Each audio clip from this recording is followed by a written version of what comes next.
Sejam bem-vindos a mais um episódio do Robert Half Talks.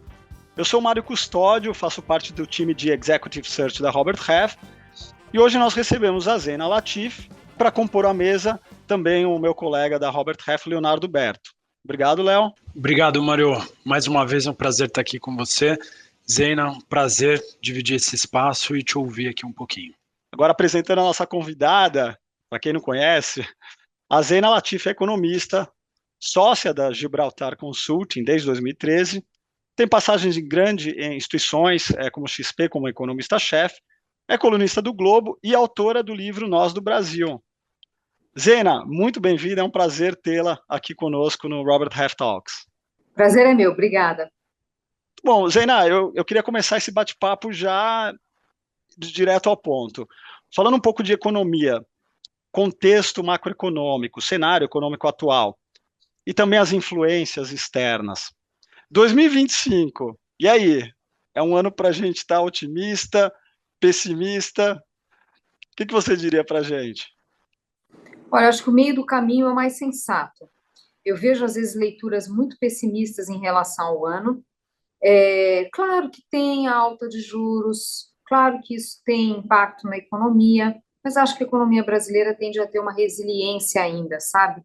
Aliás, se a gente for pensar o que é papel, né, para que serve a política monetária e como ela tem agido no Brasil, ela não tem gerado recessões, né? O papel da política monetária é muito mais de calibrar o ritmo de crescimento para trazer a inflação para baixo, né, convergência para a meta.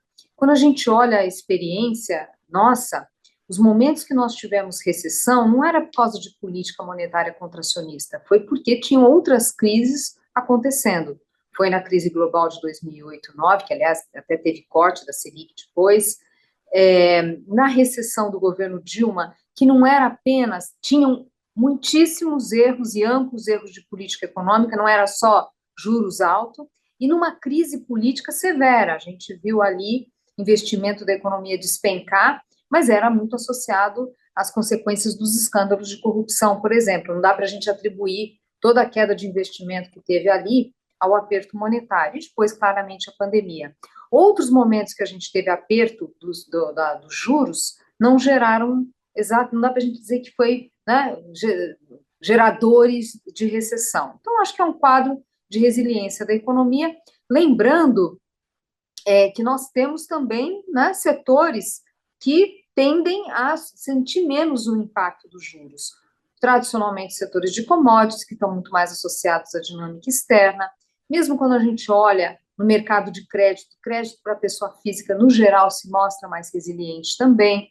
O próprio mercado de trabalho, a gente vê demissões em massa, quer dizer, uma coisa é um mês ou outro a gente ter variação negativa no número de ocupados na economia, isso é uma coisa, mas demissões em massa, de novo, só nesses períodos que eu comentei com você e que tinham outras coisas acontecendo. Então, tem setores que são mais blindados, tem algumas boas notícias aqui e ali, mesmo na parte de investimento, com, né, projetos no pipeline, projetos associados a contratos. Você não vai derrubar isso, você pode desacelerar o investimento, mas não exatamente ter um colapso. Então, é esse meio do caminho, né, em que a gente tem uma economia resiliente, mas, é claro, política monetária funciona, ela vai desacelerar a economia. E tem um contexto que é um contexto de incertezas, né? Para os economistas, essa questão é muito importante, é um tema muito debatido na literatura.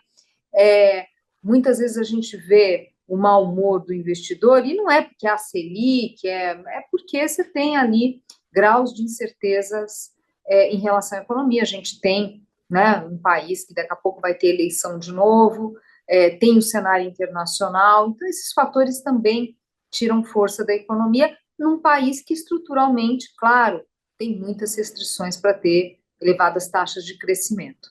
Então, esses soluços, claro que, né, de incertezas, de juros, é claro que cobram o seu preço. Perfeito. E quando você, diante de todo esse contexto, pensando nos setores da economia, o que você enxergaria assim como algo que pode ser mais próspero, né, para 2025, Ou se tem algum setor específico que você vê, bom, esse talvez sofra mais impacto ou possa ser mais desafiado, né, diante Uhum. das circunstâncias. Bom, claro que tem uma desaceleração que ela acaba impactando os setores, mas como eu disse, de forma diferenciada. Tem essas questões em relação ao que vai ser o impacto das medidas protecionistas do Trump, é verdade, mas de uma forma geral a gente vê o comércio mundial muito resiliente. Então, tem observado ainda, né, bons números da China, não como do passado, não vai voltar aquele passado, aquele início dos anos 2000, que era o impacto da China entrando no OMC, aquilo não vai repetir, né, que era o comércio mundial crescendo 7% ao ano, 8% ao ano.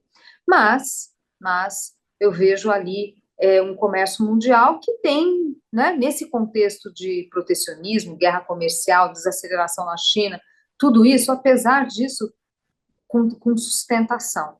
Então, de uma forma geral, claro, a história do aço é uma história à parte, por causa da tarifa dos Estados Unidos, mas de uma forma geral eu vejo um cenário favorável para o setor exportador, para as commodities. Lembrando que a taxa de câmbio não é aquele 6,30, ainda bem que não é, né, porque as consequências seriam terríveis para a economia, mas é um dólar que também dá sustentação para esse mercado. Quando a gente pega, por exemplo, o Banco Central tem aquele indicador de preços de commodities que ele já faz em reais, pega as commodities que são relevantes para o Brasil, pega o valor em dólar, multiplica pelo câmbio, o nível, assim, tem, né, idas e vindas, é claro, subiu com a guerra no pós-pandemia, ou na pandemia, depois teve uma elevação extra com a guerra na Ucrânia, depois cedeu. O fato é que são patamares de elevada sustentação que garantem rentabilidade desses setores. Claro, cada setor tem a sua história, né? Não dá para achar que vai todo mundo se comportar da mesma forma. No agro, ele é muito sensível à questão de estoques, mas de uma forma geral a gente está falando de sustentação de preços das commodities em dólar e em reais. E isso, obviamente, né, garante não, mas contribui para a rentabilidade desses setores. Internamente, tem sempre a discussão, setores que são mais sensíveis aos juros, ao aperto monetário, outros são menos sensíveis, isso é quase que uma obviedade, né? Então, assim, é claro que a gente tem setores, bens mais essenciais, com tickets menores, às vezes até são ganhadores, sabe? Que a gente observa muitas vezes quando o crédito fica caro, é um fenômeno de curto prazo, não é um fenômeno de longo prazo, mas em que o sujeito vai lá e fala, bom, eu não vou conseguir comprar um bem durável mais caro, um carro, alguma coisa, mas eu posso me permitir ali, né, outros consumos. A gente, trazendo até um pouco aqui da visão do que a gente acaba experimentando como Robert Half, né? Eu gostei muito da abertura da sua fala, quando você faz você traz essa análise de entender o mercado como uma visão um pouco mais equilibrada, se eu puder colocar dessa maneira, porque de fato quando a gente olha para a curva do emprego, você enxerga essa resiliência, né? Mesmo com os indicadores macroeconômicos disparando, juro futuro, taxa de juros, etc., a gente percebeu ainda a taxa de juros, a taxa de desemprego num movimento de redução e as empresas aqui localmente brigando por mão de obra qualificada, né? A gente tem um indicador super interessante dentro do índice de confiança da Robert Half, que é justamente a análise do profissional qualificado, né? O corte de 25 anos e formação superior completa, que essa taxa lá despenca de 6,5% para 3,2%, 2% no sul do país, o que também fala um pouco sobre as ineficiências que a gente tem, um pouco do desemprego estrutural, combinado com o natural, você começa a ter essa dinâmica do mercado trazendo muito essa sensação de um mercado aquecido e gerando muito essa dúvida. A gente estava conversando aqui um pouquinho antes de você entrar, não tem uma visita, uma reunião que a primeira pergunta não seja, cara, me explica como é que está o mercado? Aí você tem o cenário da empresa que está indo bem, que achou um caminho, ou que ela está num segmento que está em alta, ou que lá fora, né, a matriz enxerga o Brasil como uma oportunidade viável de um investimento, por qualquer que seja a razão, e você tem a outra empresa que não está indo bem, mas que está perdendo os seus talentos para empresas que estão indo bem. Ele fala, cara, não estou entendendo. Eu abro o jornal, os indicadores não estão bons. Eu olho para o meu concorrente, ele está voando. Eu olho para o meu negócio, não está tão bem assim. Então, dá muito essa margem de interpretação da resiliência. E eu costumo dizer, até se você puder falar um pouquinho mais sobre isso, a curva do PIB, por exemplo, ela crescendo ou caindo, né, ela em crescimento ou em redução, é, ela vai gerar um impacto no mercado de trabalho, mas ele não é necessariamente na mesma velocidade. Não, de forma alguma. Não é porque o PIB cresceu que o mercado de trabalho vai crescer, não é porque o PIB caiu que o mercado de trabalho vai reduzir, né? Se você pudesse falar um pouquinho sobre isso para a gente também? Sem dúvida, sem dúvida. O que a gente nota, quer dizer, olhando historicamente o comportamento do número, nem vou falar da taxa de desemprego, vou falar primeiro do número de pessoas ocupadas, é isso, você só tem demissão em massa em situações muito mais adversas, mais atípicas do que a gente está tendo agora, se tem alguma outra crise acontecendo. Aqui tem uma coisa que não chega a ser surpresa, quer dizer, não é algo que coloca o Brasil numa situação muito diferente, mas a gente tem que lembrar o seguinte no Brasil: como melhorou com as reformas trabalhistas, mas como o custo de demissão é alto no Brasil,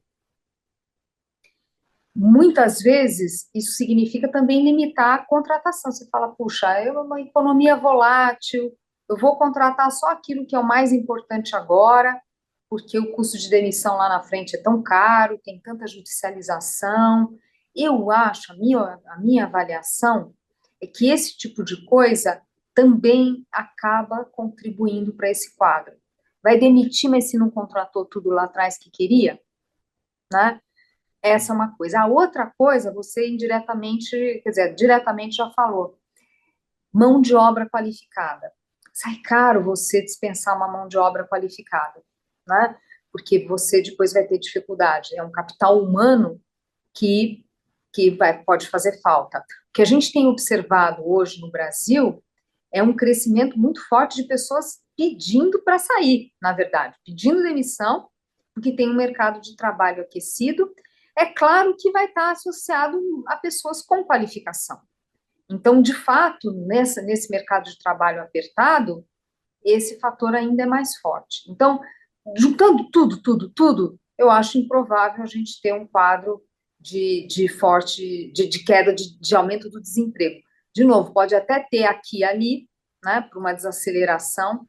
Taxa de desemprego, só fazer um parênteses, ela é uma variável melindrosa, que ela é complicada, porque você está medindo as pessoas que não estão ocupadas, mas que também estão procurando trabalho. Tem gente que está desocupada, mas não está procurando trabalho. Então, isso já dificulta a análise. Por exemplo, no período da pandemia, muita gente saiu do mercado de trabalho, era para a taxa de desemprego ter subido muito mais, mas você tem pessoas que simplesmente desistem de procurar trabalho e aí sai da estatística, que essa é uma metodologia universal, né? Não é uma coisa do Brasil.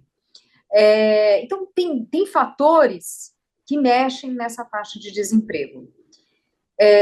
Mas, de qualquer forma, no geral, o que a gente vê não é de aumento forte por causa de ciclo de política monetária, por todas essas razões que eu coloquei para você. Agora, tem um ponto que é uma loucura esse Brasil, né? Quando a gente olha as taxas de desemprego do país, o grau de discrepância desses indicadores entre os estados, entre as regiões, é enorme no Brasil. Você falou do Sul, pois é, Santa Catarina, Rio Grande do Sul, Paraná, é tudo taxa abaixo de 5%. É pleno emprego de verdade, assim, não tem, né, tá faltando mão de obra. Já no Nordeste, é quase 2 dígitos, né, é o dobro. Essa discrepância que a gente tem de taxas de desemprego no Brasil, ela é maior do que observada na Europa, na zona do euro. É maior. Significa que no Brasil tem menos mobilidade, menos fluxo migratório interno do que na Europa. porque a discrepância de fato é muito grande. Nem preciso dizer que nos Estados Unidos é menor ainda, né? Então, isso mostra que tem alguns fatores que dificultam um comportamento mais equalizado da taxa de desemprego no país. Quer dizer, a gente está num país muito engessado. O sujeito está lá, desempregado, em alguma região do Nordeste, e não vem para cá, não vem para o Sul, não vem para regiões do Centro-Oeste. Isso é uma dor de cabeça danada em vários aspectos. Do ponto de vista cultural, um país muito... que acaba não tendo muita unidade por esse aspecto, né? Mas tem regiões do país, assim, que às vezes tem empresas que querem ir, mas tem medo de não conseguir mão de obra. Por exemplo, Centro-Oeste, isso está acontecendo. Quer fazer investimento, mas tem medo de não conseguir mão de obra. Você fala, pô, mas tem gente desempregada em outras áreas e tal. Então, claro que quando a gente fala de mão de obra super, hiper qualificada, é uma coisa diferente aqui, né? Mas se a gente vai falar uma formação ali mediana, isso é um problemão. Então, o ideal seria a gente conseguir ter políticas públicas que permitissem maior fluxo migratório interno, né? Uma questão, eu sei que eu estou saindo do assunto, mas só para fechar, o que a pesquisa nos Estados Unidos mostra, e eu acho que faz sentido aqui no Brasil, que uma questão chave é a questão da moradia. Quando a gente olha preço de aluguel no país, nas diferentes regiões do país, tem muita discrepância. Então, aquele sujeito que está lá na sua casa, ele fala, pô, como é que eu vou sair daqui e ir para o sul? Lá eu não sei se eu consigo, não vou, né, tem essa insegurança em relação à questão da moradia. Se nos Estados Unidos isso é relevante, e uma das razões para taxas de desemprego diferentes entre os estados, imagina no Brasil. Então, assim, o Brasil é um país complexo, né? A gente tem retratos muito diferentes, dependendo da região que a gente está falando, e aqui, até casando com o início daquela nossa fala, hoje a gente tem uma economia que está crescendo de forma mais sincronizada entre as regiões, que é uma boa notícia, e ajuda nesse cenário de resiliência da economia, porque a gente não está falando assim, é um estado ou outro, é um setor ou outro que está puxando. Hoje a gente tem uma resiliência ou tem uma dinâmica favorável que é disseminada entre setores e regiões. E a taxa de desemprego caiu no país todo, mas ainda assim tem diferenças gritantes, como eu disse, entre região norte, nordeste e o sul do país. Zena, eu vou pegar o gancho de novo da sua fala, porque você citou um pouco do Centro-Oeste e toda essa questão migratória, essa discrepância com o Nordeste também. Você falou um pouquinho aqui de moradia, falou um pouquinho da questão da educação, que é bater numa tecla que ela já está gasta, né? A gente fala muito disso aqui também. A gente fala muito sobre educação continuada, não só a básica, né? A gente tem um problema em todas as frentes, na básica, na formação superior, depois na especialização, agora também nem vou entrar aqui tanto, mas a gente está vendo todo mundo bater cabeça aqui que vai ser o mundo com a inteligência artificial, tudo mais, mas eu quero voltar no gancho que você trouxe.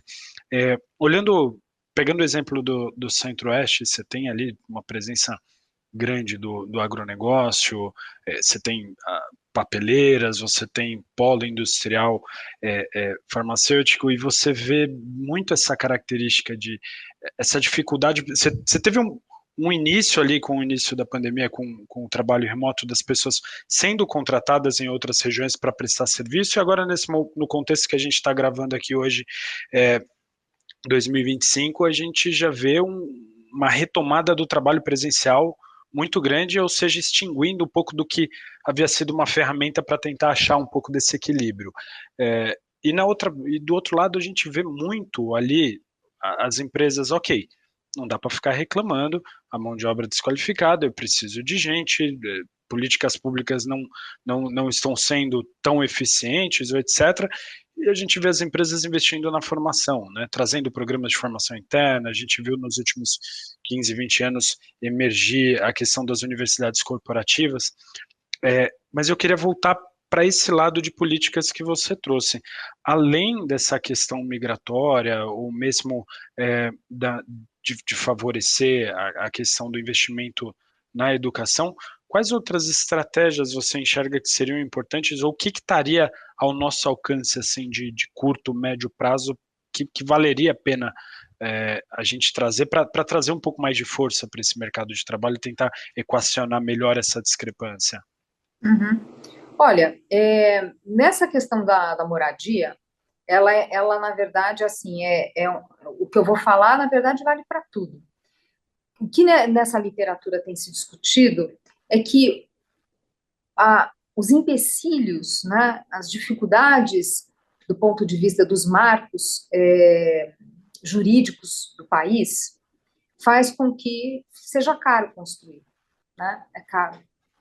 E muitas vezes você acaba tendo programas como Minha Casa Minha Vida, que estão sendo, né, é uma política que não está, melhorou o desenho, mas não está adequado ainda. Mas, sem dúvida, pensando na lógica que o que faz a diferença é um setor privado atuante, a gente precisa rever marcos regulatórios, marcos jurídicos no país para conseguir baratear a construção civil.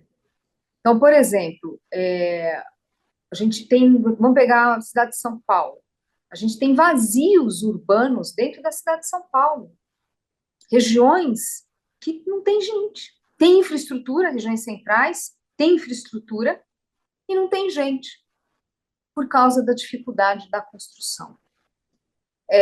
Todos os empecilhos regulatórios, leis, enfim, que acabam dificultando. Isso que eu estou falando, na verdade, é para tudo, né? A gente precisa de um país que tenha menor insegurança jurídica, que tenha menor complexidade das regras, para que a gente consiga mudar de patamar o nível do investimento de uma forma geral. E isso, obviamente, esse dinamismo também contribuir para esses fluxos. Porque essa é outra questão, né? Eu falei da questão da moradia, mas uma pessoa, para tomar uma decisão de sair, ela também tem que ter segurança de renda do outro lado. Aí, um país que cada hora é uma história, é um tombo, enfim. Então, você vê que, assim, a gente fala muito dos juros elevados no Brasil, né? Claro, mas a gente tem algo muito mais preocupante, que é a insegurança jurídica em várias frentes, que dificultam o crescimento e com né, impactos no mercado de trabalho. Agora, é claro, né, você já falou, né, da coisa da questão da educação, isso, obviamente, é um fator central também, né? A gente tem muita dificuldade isso não é algo só de Brasil, é algo presente, mas eu acho que, se eu tiver que dar um palpite, eu acho que no Brasil é particularmente difícil, que é uma pessoa sair de um setor e ir para outro, né? Essa migração entre setores, essa mobilidade entre setores, que é uma dinâmica muito importante, a gente tem pouco. E óbvio que isso está associado à baixa qualidade da mão de obra, porque se tem uma mão de obra bem formada, a pessoa às vezes não tem um determinado ofício, mas ela tem uma base sólida que permite aprender outros ofícios. A gente não tem, a gente tem pouca escola técnica, as escolas técnicas que a gente tem, muito voltada para cursos de humanas, né? Quando hoje o mundo é um mundo de discutir o STEM, né? Os temas das áreas de ciências exatas, biológicas, enfim, tema das ciências. Mas você está formando gente no ensino técnico, muitos deles uma formação que não dá essa versatilidade, essa capacidade de adaptação com outras funções. Então, quando a gente fala, por exemplo, da importância do ensino técnico, tem essa questão muito importante. Quer dizer, aumentar a oferta de ensino técnico, mas também que dê capacidade de discernimento, de adaptabilidade do indivíduo a novas realidades. Você vai juntando tudo, né? A gente está falando aqui, é uma coxa de retalhos aqui. Mas que, olhando, você vai olhar, falha do Estado, falha de política pública, nem que seja no sentido de dar mais liberdade para o setor privado empreender. Sem dúvida. E eu acho muito, muito legal esse ponto do aproveitamento da mão de obra entre os segmentos, porque o que você falou é uma verdade, né? Você tem ali, fiz carreira no mercado financeiro e para a economia real ou para a indústria é um universo complexo. E entre os segmentos dentro da indústria. Se uma pessoa com elevada qualificação já tem uma dificuldade, imagina para outras carreiras, né?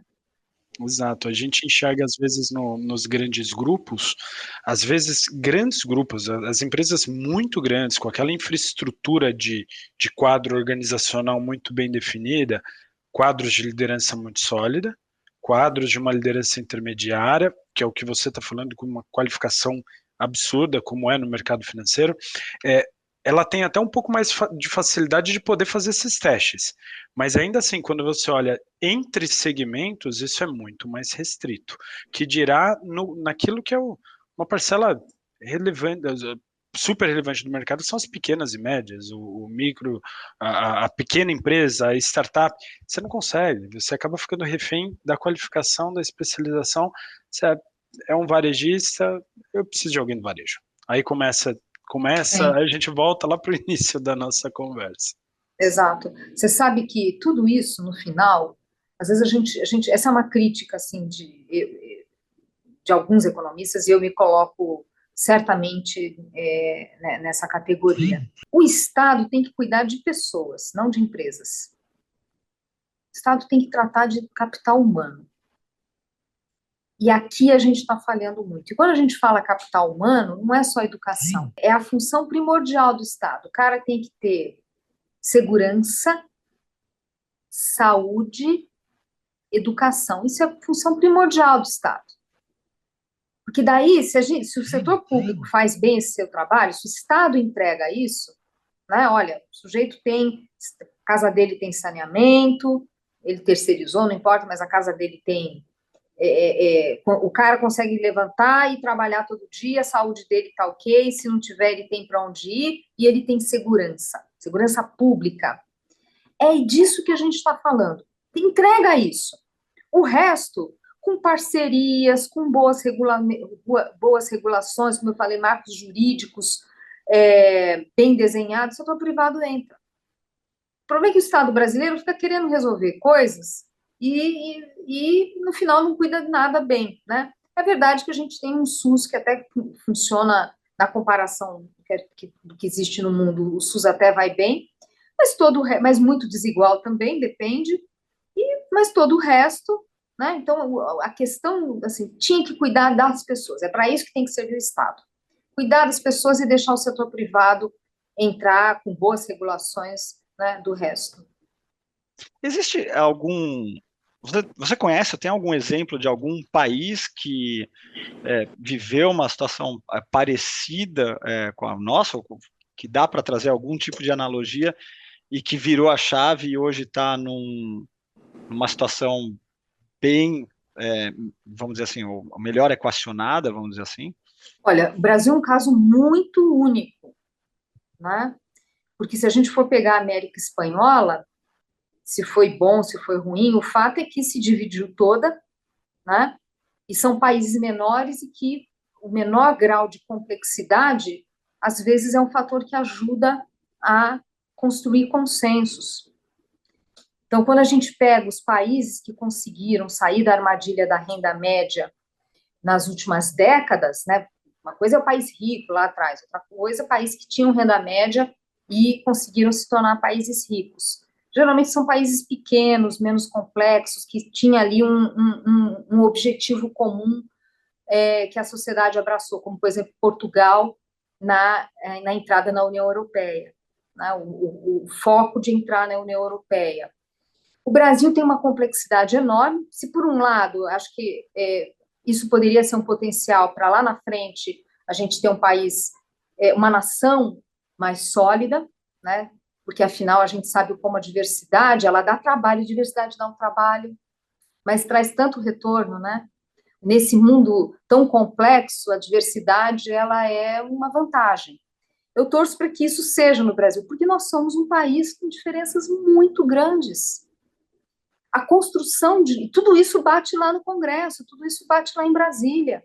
A construção de consensos é muito mais difícil, né? Claro que nós temos também um sistema político que complica a vida, porque a sociedade não está bem representada no Congresso. Então, por exemplo, o Bolívar Lamounier, que é aquele cientista político, ele há décadas ele fala, olha, não adianta, tem que fazer reforma política. Se você não faz reforma política, fica difícil discutir reformas econômicas com a profundidade e a velocidade que países necessita. Claro que nós, economistas, a gente sempre prioriza a reforma econômica, mas ele tem um ponto aqui, né? Como nós temos um sistema político que não permite uma boa representação da sociedade, dessas classes médias, vamos dizer assim, dessas classes populares, e os seus anseios por prosperar, por ter serviços públicos de qualidade e tal,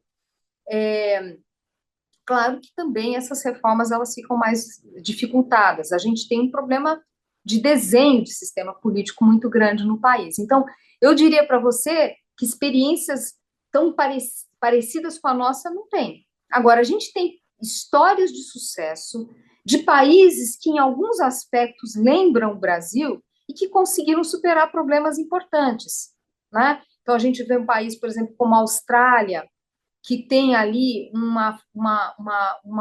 maior zelo do ponto de vista institucional para a condução da política fiscal, né? Tem checks and balances, que tem pesos e freios e contrapesos que funcionam melhor, e eles conseguem ter um zelo maior. Aliás, essa questão dos desequilíbrios fiscais, essa coisa toda, também, né? A gente entra a década, sai década, os avanços muito tímidos, né? São escolhas que a gente faz como sociedade. Mas tudo isso para dizer que a gente poderia estar aprendendo mais com as experiências de outros países no desenho das nossas políticas públicas. De novo, a gente tem algumas políticas públicas que são boas, né? Mas temos uma dificuldade, muitas vezes, de replicá-las e de aprimorá-las. Aí entram várias questões, uma delas é o fato da gente ter um funcionalismo que tem talentos, mas que não está conseguindo entregar aquilo que deveria, né? Quando a gente fala de reforma administrativa, claro que envolve também economia de recursos, mas o principal é fazer a máquina pública nossa funcionar. Então, você vê, assim, por isso que eu falo nós, né? A gente tem nós como sociedade, mas muitos nós que a gente foi criando, e obviamente, a preocupação é que tem uma volta das reformas, desde 2016 o Brasil voltou a fazer reformas, isso é fantástico, isso não entra presidente, sai presidente, presidentes de perfis diferentes, a gente vê reformas acontecendo, precisaria ter celeridade, né? E muita celeridade, porque tem muita distorção nas políticas públicas do Brasil. Eu já vou ficar com esse insight que você traz, da gente ter o poder, né, das escolhas que a gente como sociedade faz. Eu fiquei aqui muito com um olhar quando você cita a classe média, a classe média lá fora usando serviço público, a gente aqui contratando serviço, e não é, na minha leitura, como eu interpreto o que você está me dizendo, o que você está dizendo para a gente, Zena, não é só sobre ser público ou não, mas eu corro para o exemplo da escola, né, a insatisfação que a gente demonstra e como a gente se posiciona em relação a isso, né, em relação a um desenho de um programa. Agora, mais no final, eu fico muito com o insight da execução também, que isso a gente vê no ambiente corporativo, grandes estratégias, grandes ideias, grandes modelos de negócio, mas com uma execução falha. E aí também, diversas outras variáveis que já, acho que, falo em nome da Robert Half, já fica o convite para a gente fazer um outro podcast só falando sobre execução, porque é o exemplo que você traz, quando você cita a diferença entre um estado continental como o Brasil e outros estados menores com menor complexidade, por consequência você vai ter maior apelo para o consenso. Mas se você me permite agora, como você tocou nesse ponto de execução, Mário, tomar essa liberdade aqui de dar uma viradinha na mesa aqui com a Zeina. Uma das coisas que eu acho muito interessante na tua trajetória é a forma como a sua carreira foi construída, e eu te admiro por isso já de outros carnavais. Você ascendeu dentro de um mercado, você cresceu dentro de um mercado e exerceu funções, ocupou cargos num mercado majoritariamente masculino, né, com uma presença de uma liderança masculina muito forte, num tempo onde a gente não estava falando sobre diversidade e inclusão, mulheres na liderança, mulheres no poder, etc. Acho que eu estou falando um pouco, que é uma obviedade, para usar o seu termo, e você cresceu nesse mercado, ocupou posições de destaque, e depois, mais interessante ainda, você vai desenvolver um programa de diversidade e inclusão feminina no trabalho, né, no mercado de trabalho.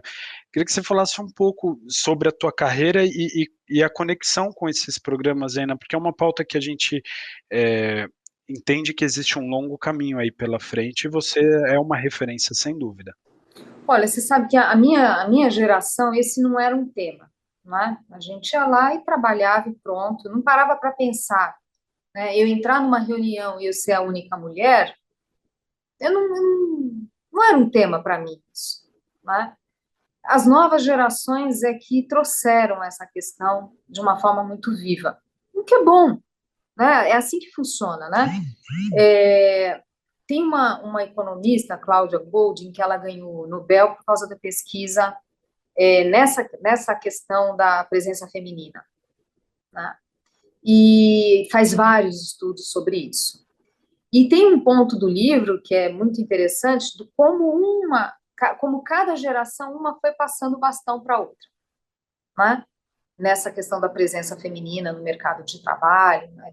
A inserção da mulher, se no passado eram poucas e muitas vezes apenas porque precisavam de uma renda, e como isso se transformou em desejo de carreira, não apenas de subsistência, de pagar as contas, mas uma questão de carreira, e a gente está tendo esse avanço. Então, eu sou de uma geração que a gente não discutia muito isso, né? Depois é que eu fui pensando, olha, é verdade, né? Éramos poucas e tal. O que eu percebo é que esse funil ele está se ampliando, e isso é muito importante para todos, viu? Para todos. Eu costumo dizer que nós mulheres, foi o meu caso, é o caso de pessoas da minha geração, a gente precisou fazer sacrifícios para ascender na carreira. É o hobby que você deixa de ter, é a viagem que você deixa de fazer, é o tempo que você vai ficar menos com a família. E às vezes não fica menos, mas enfim, para muitas isso também significa esse sacrifício. O networking que você deixa de fazer porque você tem que voltar para casa para cuidar do seu filho, enfim. Tudo isso pesa para uma mulher, né?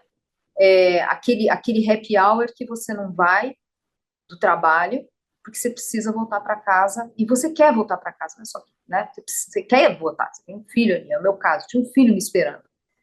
Então, foi decisão minha.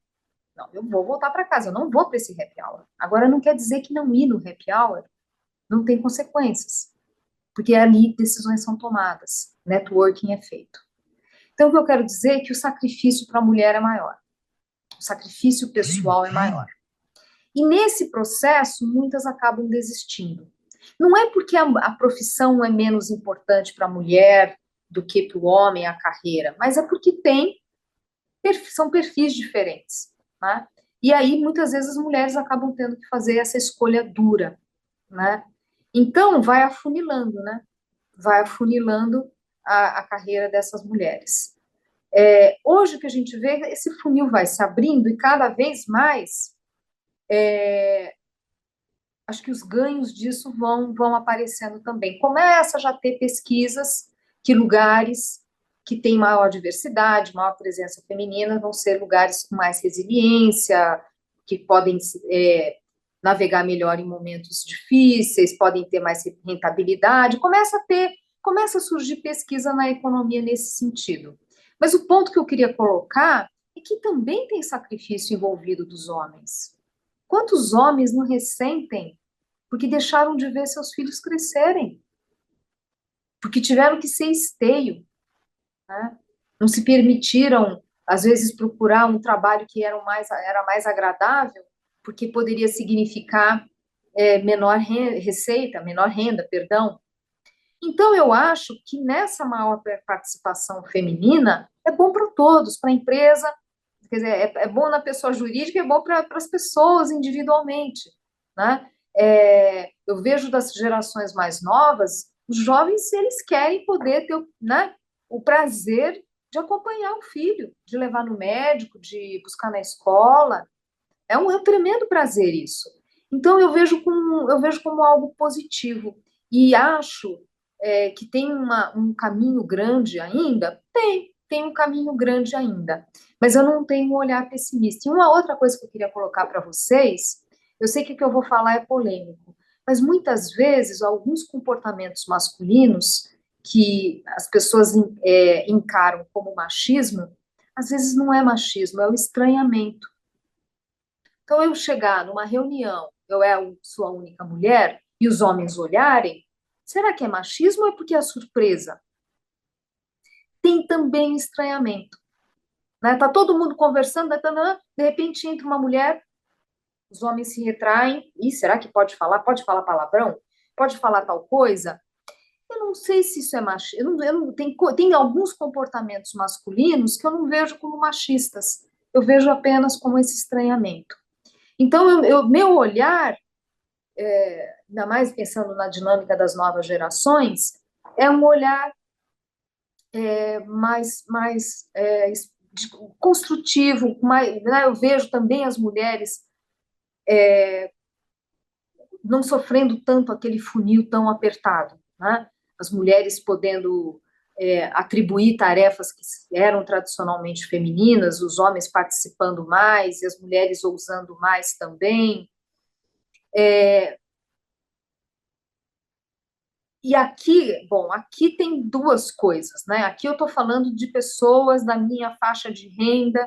Claro que essa não é a realidade para muitas mulheres das camadas mais populares, né? Que muitas vezes não têm nem condições, né, de negociar uma jornada mais flexível no seu trabalho ou com os seus companheiros, se é que tem companheiro, enfim. Mas pensando nesse grupo de mulheres a qual eu pertenço, eu tenho um olhar realmente mais positivo e vejo cada vez mais as empresas. Às vezes é só porque tem que contratar mulher, meu Deus, tal. Mas eu realmente vejo, são tantas lideranças femininas hoje que não pode ser só para inglês ver. Não pode ser. Não pode ser só uma questão de cartão de visita, nós temos mulheres. É algo mais concreto. Eu finalizo aqui essa minha observação. Na pandemia, alguns estudos mostraram que lugares que eram administrados por mulheres tiveram maior capacidade de resposta, porque a mulher tem um olhar periférico mais amplo, né? Equilibra várias coisas ao mesmo tempo, e a pandemia, com aquela complexidade, ela acabou todos aqueles desafios, muitas vezes mulheres conseguiram executar melhor do que os homens. Então, assim, tem ganhos, entendeu? Acho que todo mundo sai ganhando nessa história. Oh, nossa, é muito legal. Zeina, de fato, eu acredito que as empresas que genuinamente entendem o valor da diversidade no trabalho, não só disso, mas inclusive, né, as que valorizam índices altos de engajamento, não é só para panfletar, as que entendem genuinamente. Isso no final tem um resultado positivo tanto para a empresa quanto para cada indivíduo. E muito legal aí o que você trouxe para a gente. E assim, a gente poderia ficar aqui por horas conversando. É muito agradável aqui o bate-papo e todo o seu conhecimento, todos os insights que você trouxe aqui para a gente. Mas eu queria encerrar e queria, antes de mais nada, agradecer em nome da Robert Half a sua presença, o bate-papo. Zeina, foi um prazer, foi muito legal ter tido essa conversa com você agora. Então, eu queria agradecer muito aí a sua participação no Robert Half Talks. Eu que agradeço, foi bem bacana. Valeu. Hoje conversamos sobre perspectivas econômicas, gestão de crise e outros temas com a Zeina Latif. Eu sou Mário Custódio e espero vocês na próxima edição do Robert Half Talks. Este podcast é produzido pela Robert Half, a consultoria global de soluções em talentos que mais cresce no Brasil. Venha fazer parte dessa história, trabalhar com pessoas e ser o agente da evolução e transformação da vida de profissionais pode ser uma atividade muito gratificante, além de uma excelente oportunidade de carreira. Acesse a seção Trabalhe Conosco do nosso website, o roberthalf.com.br, e veja as vagas disponíveis. Junte-se a nós!